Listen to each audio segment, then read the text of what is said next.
Yeah. All right, we're ready. Are you ready? So Yeah. you have the first slide up? Okay.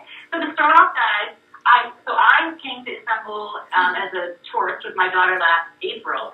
And that's when I met Cara and got the tour of Robert College. So I hope you all have gone to the Istanbul Modern and seen the Flying Books exhibit, which is what this first picture is. Because it's just amazing. I had seen this picture on the internet once, and I didn't know where it was.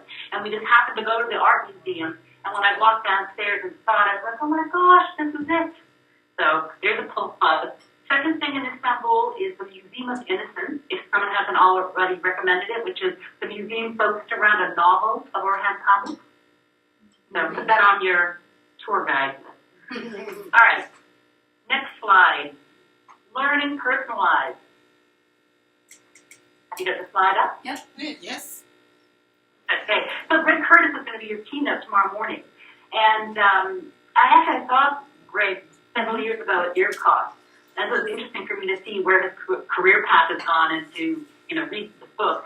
And basically, personalized learning, as they're defining it, is learning anytime, anywhere. And it's not differentiation, and it's not individualized instruction.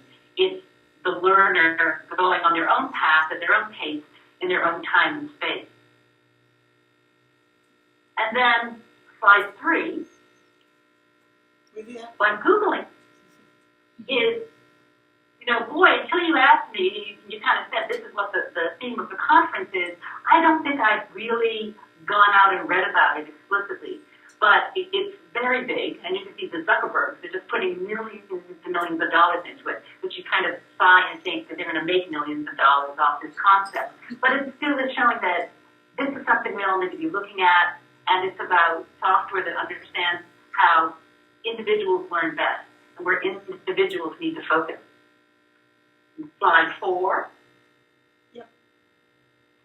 This is a really recent, I don't know, this is kind of out on Facebook and on different things, this article about a library that, they increased their student use by 1,000%, and you kind of look at it and think, oh my gosh, what is this going to say? But the principle, basically, makerspaces, and makerspaces are very hot. It's a very hot topic, and you can get kind of a guilt if you're not doing it. This is just the thing to do, we should be offering it, and of course, we shouldn't jump on every bandwagon. Everybody needs to look at the context of their school and their library. But this one, anyway, they went towards personalized learning, and they renovated their library just to make it available as a space to extend the classroom. And there's a quote in that article with a blog post somewhere where the principal says, the furniture, if you had to give up changing and furniture and making comfortable places to sit, or technology, you'd give up the technology because it's more important for the library to be a place where kids can come together and learn together. So that was really interesting. It also is a very much collaborating with the teachers, where the students in the school would be sent to the library to continue their learning, and the librarian was very in touch with what was going on in the curriculum. So it was kind of a curriculum focus and bringing the library closer together with that. Next slide. Now, have you guys heard of co-working spaces? There can be different words for it, but basically these are places where people go and you pay so much a month. It's like a private library, so much like a library. They'll have quiet zones, noisy zones. You can rent meeting rooms. You get internet. You have access to a printer. They do social events. But this was, my daughter had told me, my daughter who's now 25 last year, she said, Mom, I want to move to Prague, and I'm going to start working. She's a graphic designer, and I was working as a freelancer. And she said, Prague is cheap. I want to go to Europe, and I'm going to pay. She paid like the equivalent of $100 a month, 100 US. And she would become a member. And when you walk in, there's like kind of like a librarian. There's somebody on the desk, because we sat there for the whole day as she was testing it out. You get a free day. And I was just taking pictures and walking around thinking, oh my gosh, this is so much of what I think a library should be. And then if you go to slide 6, you'll see just more pictures that I took when we were there. People had a beanbag area. People were taking naps. They had rules on the wall that would be, if you're going to leave a desk for more than an hour, then you should tidy it up. You can't talk with a space. And this thing about individualized learning, individualized working or personal learning, lifelong learning, and this is where, when you go out in the world, these places, Duncan is co-working space, but it was kind of pathetic. So, aside from the books, the space itself, absolutely like a library. Katie, can you hold on 1 second? When you were talking about slide 6, your voice cut out.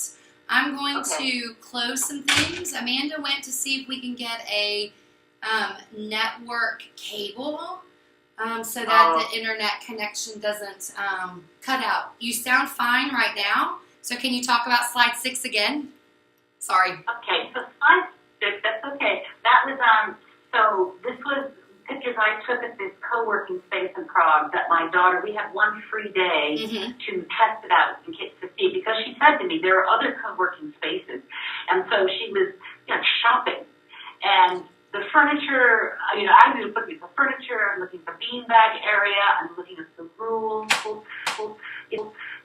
If you're running with 3 people, you had to do it in this kind of entrance way. It was very well worked out of how to share the space. And of course, we had a coffee shop, they had coffee machines, and it was an honor system to put the money in. Absolutely, for a secondary library, this is what you would want. Okay? Yeah. Slide 7. Yep, perfect.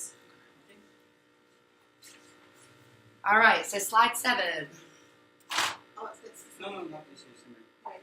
Okay. All right, there you are. You want 7? Yep. We're going to try to get the cable attached, or no? We don't. Yeah. Keep going. Okay. I'm not sure how long it takes. Sorry. Okay, we're going. We'll let you know if you cut out We're again. going? Okay. Yep, we'll let you know if you cut out again. Okay. So this book of Deep Work is a book I read quite recently that really I find myself just talking to everybody about. The guy's he's very full of himself. He is a computer science professor at Georgetown. He's at tenure for young. He is married with a young child. I'm sure his wife has a terrible life. I'm sure this guy is not a good father. But he's telling everyone, he's kind of telling graduate students how to do it, how to publish papers, how to get things done. And he has these kind of simple rules like, you cut off distractions and you quit social media. But his point about attention and focus is just a message that you can't ignore, because you hear it over and over again. And in fact, reading this book and Beware Multitasking, I realized I'm just a wreck. I work at the front desk of the library. I'm interrupted all day long. And after reading this, I kind of came into work and said to all my staff, okay, guys, if any of us need to get something done, we should be able to say, I need to go do some deep work. I'm going to go into a quiet room. I'm going to go away. I'm not going to try to get it done. Because he really makes the point of how damaging it is. And that you need large chunks of time. And of course, I think about this with reading. How long to make kids get into a book? How do you get into that zone, that flow, where you're really getting stuff accomplished and you're really understanding it? So this also made me think, where in my library, can you get any deep work done? I have a big acoustics problem. And so even in some of my group rooms, if there's something going on in the auditorium, you can just hear the singing, you can hear the drumming. It's not good. And so if you go to the next slide, I'll tell you that in this book, he describes a building that an architect has only imagined. This has not been built. But the concept of it is really something to think about. So are you on slide 8? Yes. Good. So this eudaimonia, which is a Greek word for happiness and contentment. And this architect imagines a long, narrow building with no hallways. You have to start at the front and move to the back. And in the front, you come in, it would be like a reception, a gallery. It would have evidence of things that have been accomplished while in this building. Then you would move next to the social zone. This is where you get a cup of coffee, get a snack, you chat with people, you work through your ideas. It's that whole buzzing area. The center of it is the library, and he literally says, this is the hard drive of the machine, which I just love. I thought, like, oh my gosh, libraries are important, and people are recognizing it, and this would be full of resources and experts. And then you would go to the next bit, is the office. This would be conference rooms, whiteboards, meeting areas, and then he says it's the place to complete shallow work, not the deep work. And at the end, you would go in, and there would be these rooms. And try to picture this. I'm not quite sure what I would expect them to look like, but 6 feet by 10 feet, 18 inches of soundproof walls. And people would book these and go in for 90 minutes at a time. And so you would kind of, it's like descending. Sounds like, scuba diving, right? You get out to the deep, and then you're going to have to come out maybe slowly, like decompress. But without that, he claims everyone should get. He makes a big point that they just say, track for yourself how many times in a week do you get concentrated time. And he believes in, like, you have a tick list. It's maybe not every day, but over the course of the week, it's like checking on, your intake of nutrition. So, and one company out there, which I include the link, has started to show sample furniture at each stage of what that might look like. I can look at the deep work chambers. I kind of think to myself, like, would there be windows? Would that be distracting? Or would you want to look out? Or what would be, what colors? Do you want a sofa? Would you just lay down and think? I don't know. I'm not sure. But anyway, these are libraries. I'd like to think that somewhere in my library, I could tell people when you really need to get something done, that's where you go and shut a door. Now the next slide, I'm talking about personalized learning. I haven't showed this in. This is my dream. This is called the Scholars Library, and some architect built it for his wife or his mother. I don't know. I found it in a book, and then I found it on the internet. And it's set in the woods, and it's 2 stories. And the lower story are compression shelves with 10,000 books. And then the upstairs is just this desk area, where you would look out the windows. And the windows would open, even though I'm from Maine, so it'd have to have screens for the mosquitoes. But anyway, there you go. There's the total personalized learning and the deep work deep in the woods. Number 10. You up on number 10? I will be in a We're moment. getting there. All right. All right. Yeah. Okay. I really like Venn diagrams, and I really am an advocate, or I really like design thinking. I have a slide later that shows you the Tim Brown book, IDEO, out of California. And design thinking have a lot of reusable concepts, I think. And one they talk about that in design thinking, to make a product, you would look at the intersection of desirability, feasibility, and viability. And I usually, if you do the IB, the diploma program, you would know about the extended essay. Is a 4,000-word essay that kids write on the topic of their choice. And I often use this to say that the perfect research question is the intersection between desirability for students who want to research it, feasibility is allowed by the IBO's requirements, say for a history EE has to be on something more than 10 years in the past. And then the viability is, can we as a school help you do it? If you want to do some science project and we don't have the equipment, it's a non-starter. And so when you think about personalized learning, that we can, as a space, try to support the curriculum. We can, as a space, extend the classroom. But what about content? What about kids wanting to learn about things that aren't in the curriculum? So here, the middle bit would be where the student's actually interested in it, it's on the curriculum, and we have the resources. And then there's that bit between viability and desirability where the kids are interested. It's not on the curriculum, but we can provide resources for that. That might be books about Minecraft or books about Star Wars, right? It's just stuff for the kids. You can then say, well, look at all those other resources we have that the students are not interested in. And then let's look at what the student's interested in that we don't have any clue about, right? And the personalized learning in the library, we should be trying to find out what the kids are interested in learning about and incorporating it in our collection. But we are really in such a powerful place to be this thing outside the curriculum, right? We're kind of everything else. And of course, it depends on our context of, you know, are there public libraries where you are? Are there other places the kids could get this? Are there good bookstores? Or are you it? In some of these locations, you might be the most important space and content for the kids. Now, the next slide, the next slide, 11. This is where I just put up this book, Changed by Design, Tim Brown. And Tim Brown, this is the little cycle, the design thinking cycle, which actually I think is a research cycle. You get inspiration, you get ideas, and you implement them, and you keep prototyping, and you just keep moving around. You know, we can talk about, you know, there's the big six, and there's all different ones. I just come back to this simple model in the end.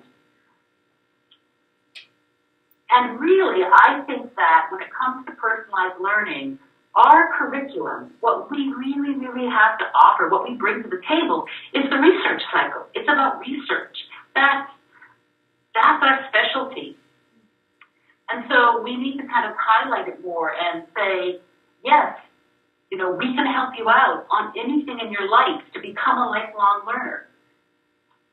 And it's a situation where you want kids to understand, like, knowledge isn't the goal. It's not about you learning everything in every book in the library. It's about you understanding how to come into the library and how to get the information out of the book. If you go to slide 12, you'll see another IDEO diagram of the design cycle. And I did do a blog post on it, which if you go to it, there's like a video of a woman from IDEO spoke at a Futures of the Library conference or symposium in Colorado last year. And she uses this diagram. It is fun to say, how do you envision researching? You know, what is it? There's so many different ways to do it. And I think this one is very effective. Now, when you talk about, because in the Greg Curtis book, they'll go through this thing of course, you shouldn't be the sage on the stage, you should be the guide on the side. And how is it that you get this balance right between the students taking control of their own learning and the teacher providing a structure for it? Now, if you just said, oh, let the kids go out and, you know, people should just study what they want and follow their passions, well, then you go to slide 13, we've all, you know, I hope you've all watched the TED Talk of the Eli Pariser to beware of the filter bubbles. The fact that as we go out on the internet, Google is showing us what it knows we want to see. And it's not showing us things we don't want to see.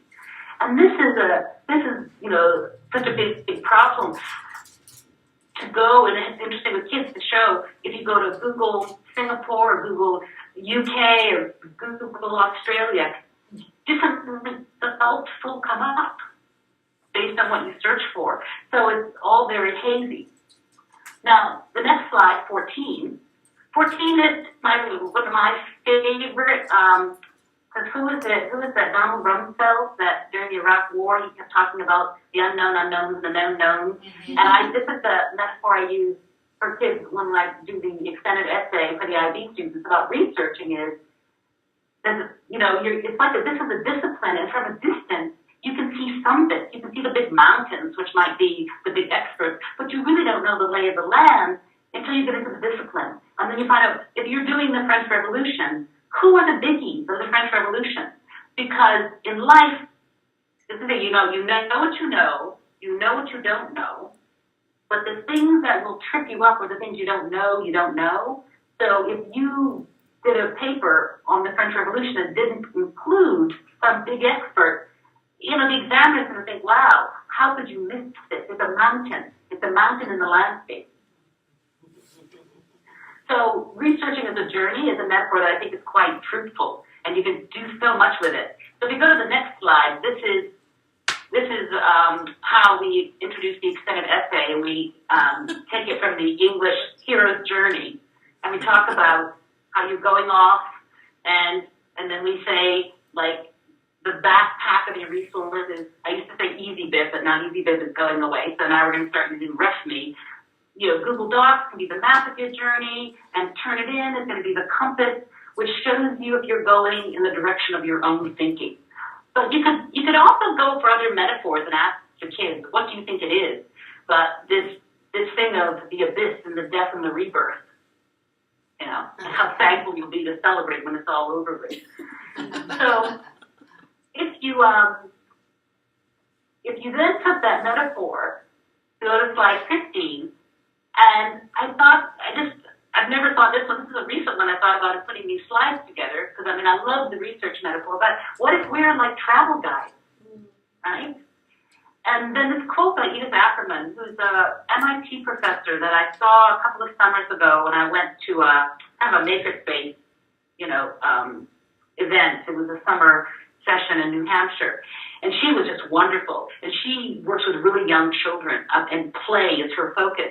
But she said this: we have a responsibility to introduce children to things that they don't yet know they will love. And I thought, oh my gosh, that's it. We're sitting on mountains of treasure in our library, and there are books, and there are things. And if you just said to a kid, go follow your passion, well, how do they know what their passion is? They have to be introduced sometimes. You have to work your way around. And anyway, there's a bit of a backlash against that follow your passion. We do say that to our kids about the extended essay, but at Stanford, there's a course called Design Your Life. I didn't have time to get a slide up for it, but I think I put it in my bibliography. And the guy, they do it with students who are maybe about to graduate as an undergraduate, and it tells them about design thinking and this prototyping and going out and trying things. And that you don't know what you want to do with your life until you want to try it. You want to be a doctor? Go volunteer in an emergency room. You think you want to be a furniture designer? Go do something, because it's only through the exercise and working and getting back to that deep work until you put some time in, you don't know what you like. And so I think that's one of our, I was beginning to think about this traveling, and I thought, the curriculum is a bit like a package tour, right? Somebody says, the bus arrives, you get on, you get off, you see the top site. But our job, we can be there to help kids design as a backpacker. Just go to Asia, just backpack around. So then, see next slide, 16. I didn't have time to put any good visuals on this one, but obviously when it comes to personalized learning, something we have to offer our students is curation, right?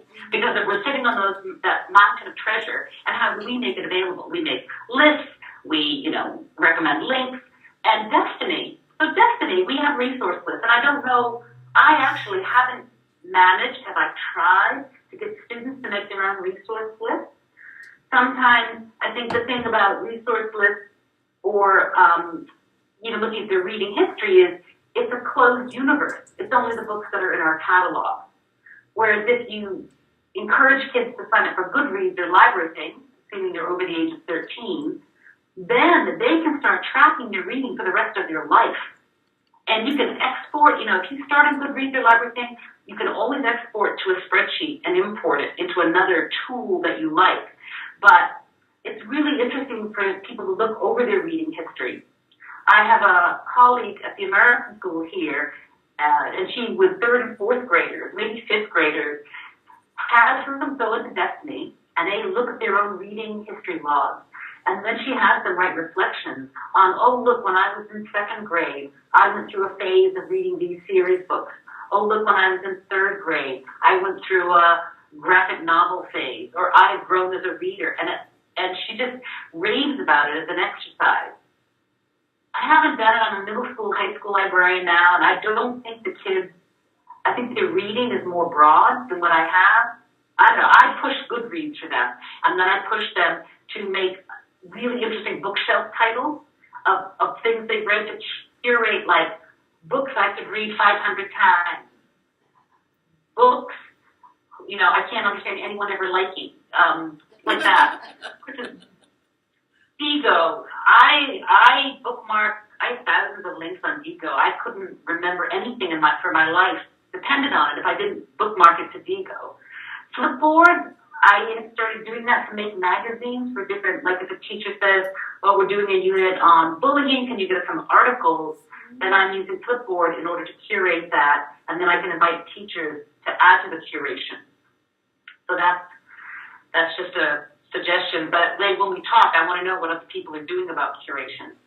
And last but not least, if you go to slide 17, then mobile, personalized learning is if people don't come to the library, we have to go to the people. And this gets into the apps, and I think we're Web 1.0. We're kind of behind on this compared to everything else in the world. But I do say to, everyone, put Destiny Quest on your phone. Then if you're out at a bookstore and you see a book you want to buy, check and see if I have it. Don't buy an expensive book. If I have it, come read my copy. And parents love it. And the kids, I keep training them, teachers, I have to keep saying, don't send me an email and asking me if we have this book. You can go look it up in the catalog. Now, the next slide is the mobile circulation. I'm curious how many of you are using that. For Destiny, this is transformed we do have classroom libraries that are barcoded. So our English teachers have an iPad, and they have the kids check the books in and out. I have teach the teachers, if you see a textbook lying around and you don't know who it belongs to, open up your Destiny app. All teachers, I give permission. So teachers have the access level to run this app. Students don't. But you can even have it do inventory. If you just go out to classrooms and doesn't quite, for inventory, you need the system to log the date it sees something, and if you do an item status check, it doesn't actually change the date, but you can check in books. So I can say, go to this classroom and just check in every single textbook, because the textbook has a sublocation of that room. Checking it in would work. Anyway, I think Follett, I like Follett a lot. I'm critical of many other things of Follett, but the app, I'm thankful to have. And the last one, 19, is, again, EasyBib. We've had a school subscription, and they're now stopping that. And so I've just been looking at other ones to go with them. And I'm now a fan of RefMe. I will be switching all my students over to RefMe. And they have a good app. So the app, you could scan a barcode of a book, even though I think, oh my gosh, how many times are kids referencing books? It's not that many times. It's not like they're going to be scanning tons of books with it.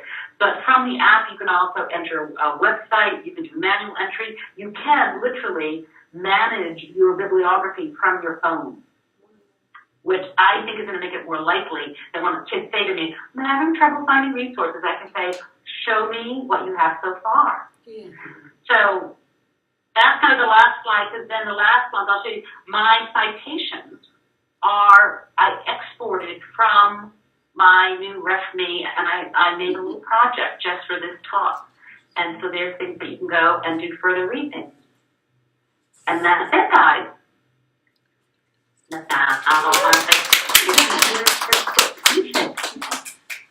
Thank you so much, Katie. Thank you. Thank you, Katie. So what we'll do is put it in that Google Doc.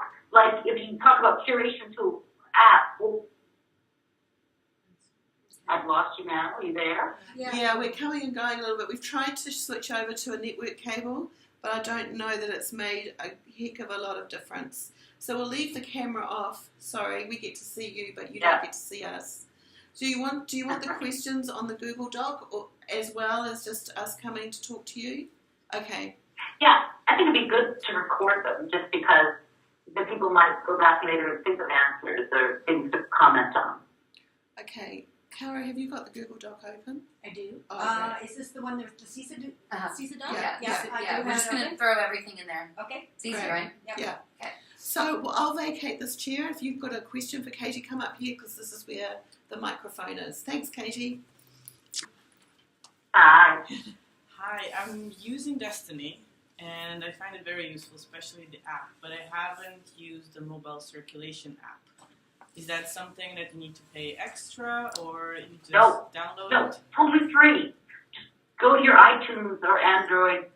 Okay, Android, it works best with the Android one, maybe the scanning of the barcode, because it's literally that, you just say, like, check out a book, and then you just put your phone and just scan the barcode. But you still can always type in a barcode. Okay. But iPads and iPhones, it works like a dream. And you have, do you do students or you just said teachers? What I do is I give permission to patron-type teachers have that access level. It's some box you tick. Okay. And then in the classroom, the teacher has an iPad. That's kind of the class circulation one. And then the teacher's logged in. Now, the danger can be that if you really let a class of middle schoolers, they can check books in, they can check books out. You could have mischief. It depends on your school. It depends on whether you want the teacher to control it. But the kids love to do it. And as we've sent up grade 2s with old iPod touches that have the camera, because you need the camera, and said to them, here's the class library, take everything off the shelves, scan every single book and checking it in, and then put it back on the shelf. And that, in effect, can change the data access in the thing. So when we did an inventory, we could say those books were all seen, what books weren't seen. Oh, that's amazing. So even little kids, I sometimes joke that learning to scan a barcode will train you to work in a grocery store someday, but... Okay, just a technical question. Is the app the same as Destiny or another one mobile check-in?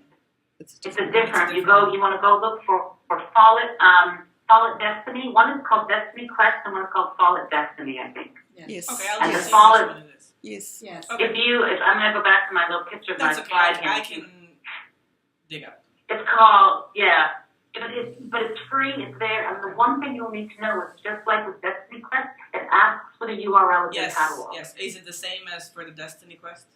Yeah. Okay, Yeah. perfect. It's Thank very you. same. Very Perfect. same. Thank you so much. Okay.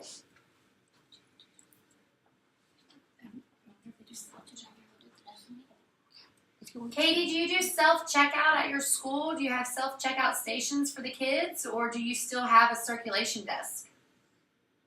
I sometimes set up a self-circulation one, but as you know, the problem with Destiny is, not a problem, but once you get somebody in memory, unless you clear it, if the next person walks up and checks out a book, it's up to the wrong person. Right. So Okay. what we tend to do is we have a user we call a circulation user, and the only privileges they have are to circulate.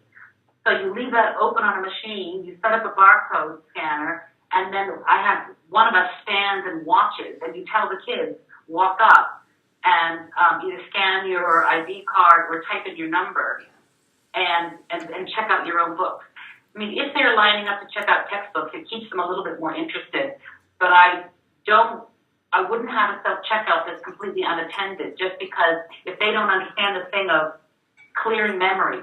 Like the National Library of Singapore has self-checkout stations, but you put your card in the machine, and then you can scan. But when you leave, you take your card out, and then it goes, and nobody can check out until another card is put in. And Destiny doesn't have a way to force the end of a transaction. Right. Okay. Thank you. Tell us about your school is big. When you're doing your personalization and you're like pushing and doing classes, tell us about like your numbers and how many library staff and things that you have that you're doing this personalized work with. Well, personalized work, yes. So we're a big school, and I always say I have the best thing about my job is I'm buying 30,000 books with other people's money because we're a new school. So I still can expanding. The worst thing about my job is I'm one to too many. Yes. We have 1,000 students in primary, and I have a teacher librarian, Barb Reed, that I work with. I have 1,500 students from middle school and high school, and it's just me. Barb and I share a woman who has an MLS, who's she's kind of our catalog, our campus cataloger. So I make her go in and clean up the subject headings and she handles all our digital subscriptions. She'll set up trials, things like that. Then in each library, we have 3 counter staff. And it's interesting asking about the number of staff. I just went to something where I realized that can give you false information. In some ways, what you want to ask is, like, how many years of experience does your staff represent? Do you have somebody who's been there for 15 years and knows it cold, or do you have 3 newbies who have no library background, right? Right. We're pretty lucky. Several of our staff have, 3 of our staff have what's called a diploma in library, kind of like, you know, it's a 2-year program at a polytechnic. And so they actually have been trained in some cataloging, and they're very good. But how I fit into the curriculum with 1,500 students in middle school, I am in with humanities. In grades 9 and 10, we do the British IGCSE, which is a 2-year tested set curriculum, right? And all our students take a course called Global Perspective. So I go into Global Perspective, and that's where I do the referencing, and I teach them about databases, because I could hit every student. And then it's grades 11 and 12, I do the extended essay, a lot of work for them. And that means I hit every student. But it's really hard. And that's why I have to run workshops and look at their free periods, some assemblies I'm given time, but, you know, I feel pretty hopeless in terms of I'm not collaborating the way I could if the school was smaller. Okay. Thank you. Katie, just about curation that you were talking about, and I kind of, while you've been talking, you know, I know that what we do, and I just purchased LibGuides, and so I just was kind of looking at your United World College, and I see that you also have LibGuides, so that was kind of nice for me to see that. So how are you using it? How often are your students accessing it? And what's the general feeling with the student and the teacher? So sometimes you talk about personalized learning, and then they talk about the flipped classroom, right? I'm sure, you know, for the conference for the weekend, that will come up. And precisely because we have so many students, we have to can our knowledge, right? We have to make LibGuides, we have to make little short videos, we have to do something, or, you know, Google presentations, that you give it once, and then you give them the presentation, because they're going to have to run it again. I love LibGuides. Ours, I'm embarrassed. I want to say, like, ooh, don't judge me on every LibGuide, because we have grand plans to go in and clean up. We sometimes make them quick and dirty. Yes. And we have another campus, and we're sharing them with the other campus. So it's a parallel campus, and they have 3,000 students. So we 4 teacher librarians have actually had meetings where we talk about trying to have a consent. There just isn't enough time to do it. I had one lucky year where a parent was getting her master's in library science through, like, distance learning through Australia. And she needed to do a practicum. She needed to work for 4 weeks in a library for free. So I was like, oh my gosh, you were so coming to work for me. And she came, and she started making the LibGuides for us. Her name is Nadine Bailey. Do you ever see her post Nadine? She's wonderful. Then she asked, and she was a trailing spouse. Her husband worked in banking. So she didn't really need the money. But she did, she wanted the money. But after she finished her 4 weeks, I was able to offer her $10 an hour. $10 is, I don't know, $8 US an hour. It's not very much. And she worked for me for like 2 days a week. And it was so valuable, because then I could say to her, I've been asked to do a LibGuide on researching polymers for chemistry. Could you go find everything on polymers? And LibGuides, the community, whether you buy LibGuides or not, the fact that you can search other people's LibGuides and just find all the best resources. You can put them into a Google site. You can put them into anything, right? LibGuides is just an easier way to do it. If you do a Google site, you can't reuse your content as readily. But anyway, Nadine was great. Now she has her own job. She's a properly hired teacher librarian. She finished her degree. She's at the Canadian school here in Singapore. But I have seen libraries that advertise for an intern. And they're looking for kind of maybe parents who are retraining. And you would get somebody cheap, but somebody really knowledgeable. And that, I think, is the way to go. If you wanted to implement LibGuides, I would say to my school, give me a temp worker, give me a set of money that I can get somebody going where I can oversee, but I don't have to be the one to do it. Yeah, and I think that's the way I would like to go as well, because it takes a bit of time to create them. You kind of know what you might want to put in, but the actual creating of them and making them look nice does take a bit of time, so it would be valuable to have somebody else helping you, I think. Yeah, and then to follow up about how much it's used, basically because you can make a short URL of it, Yes. right? And yes. so if I go into a class, I always start off by putting the short URL up on the board and saying, everything I'm showing you now is on this LibGuide, and you can see the stats just go up tremendously. If I've shown them referencing, or I've shown them a database, or it is kind of proof, and then you just keep reminding them, you want to know what databases we have? Then go to this LibGuide. Right, okay. Thank you. All right. More questions? Yeah. Oh, just a quick one. Speaking of LibGuides, I don't have it right now. I would love to. But would you dare giving high schoolers, especially DP students, a chance to make a LibGuide? Those that you would find knowledgeable and, think you could trust them with that? Like a CAS project. I mean, are you talking about having everyone do it as an assignment, or hiring a student? Hiring, or maybe having that as a club. A CAS activity. A club Yeah. or anything. Yes, I think that'd be a great idea. We have a boarding house with just 160, 170 students, and some of them are scholars, so they're kids that are here that need money, and I can hire them during term breaks. And the head of history, he wanted a kid who had she'd finished the diploma program, and she was waiting for a few weeks between finishing her last exam and graduation. And he said, do you have money? Could you hire her? Could you have her make a LibGuide of all these things we talked about? Because I kept saying to him, show me, what are the best articles, for every topic in the history syllabus that he knew, but he didn't have time to do it? Absolutely. We would have trained that student. In the end, something came up and it didn't work. But it's in my head that would be, especially a student, if I could train them in grade 11 and they work for me every holiday, because then I get the benefit of having to train them. Yeah. Right. Thank you.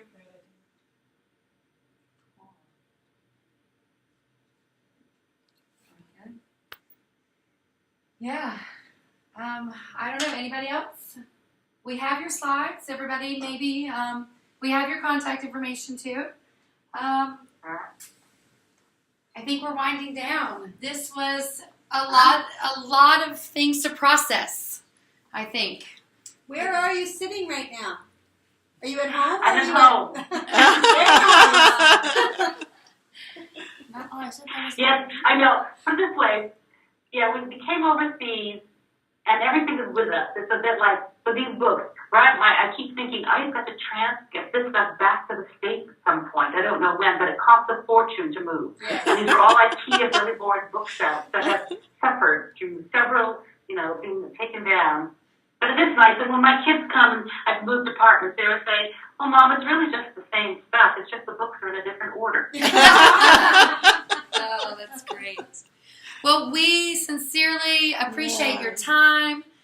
We're going to process everything that you've shown us and maybe be in touch, read your blog, and are really just very fortunate that you were willing to sit down and chat with us over on our part of the world. So we really appreciate it.